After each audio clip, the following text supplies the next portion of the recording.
Hey, ladies and gentlemen, this is Carmine Sabia for Explain America, and Dr. Anthony Fauci is facing a lot of possible legal trouble.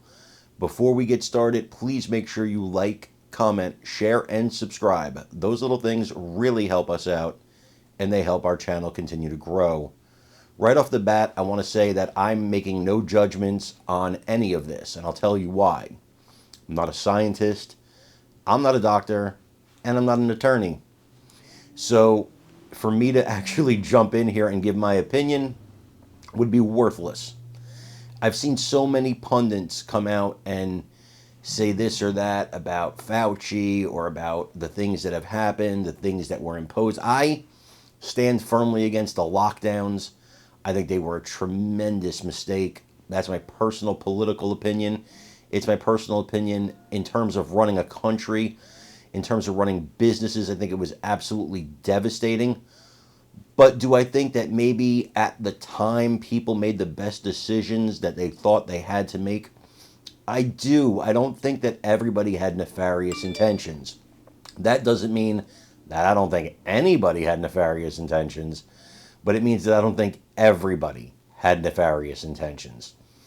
To that end, there's a lot of school of thought about a lot of lies we know that Fauci told about gain of function, lies that he told about, oh, he was considering that it could have been from the lab. I don't think he's on record basically smacking down that idea, and now he's trying to pretend he was open-minded about it.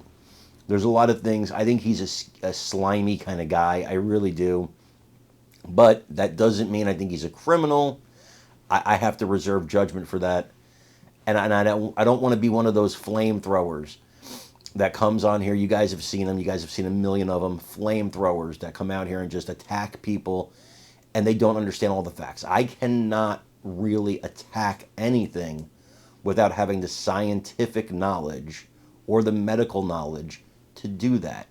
It's not fair to you, and it's not fair to the country. And so I think when you have influence, when thousands, tens of thousands, sometimes hundreds of thousands of people watch you, you have a responsibility to make sure you don't inflame things.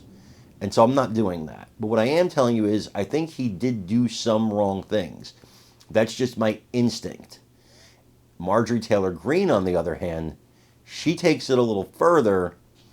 She wants him charged with crimes against humanity, and she says she's moving forward with that. And that, guys, that's a major charge. You guys know the punishment for that. I want you to listen to this, and I want you to tell me what do you agree? Are you on the fence like I am? Are you full anti-Fauci? Are you pro-Fauci? Where do you stand on this? Do you think Marjorie Taylor Greene is correct? Let me know in the comments right after you watch this. I was in Washington, D.C., and I'll never forget when the Biden administration and Nancy Pelosi, as Speaker of the House, brought in nearly 30,000 National Guardsmen and turned our Capitol complex into a military base. And you weren't allowed in there. The American people weren't allowed in there. And then they proceeded to shut down the country over COVID.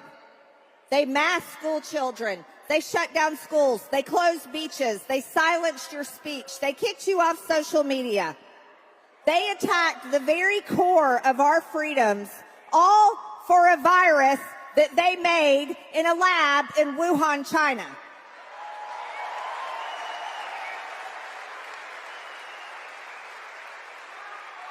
And yes, Dr. Anthony Fauci should be tried for crimes against humanity.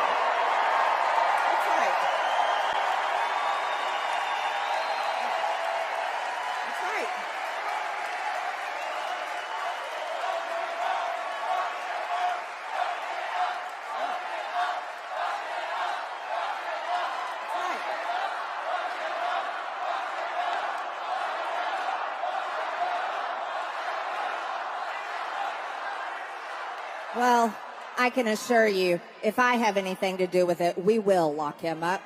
He belongs in prison.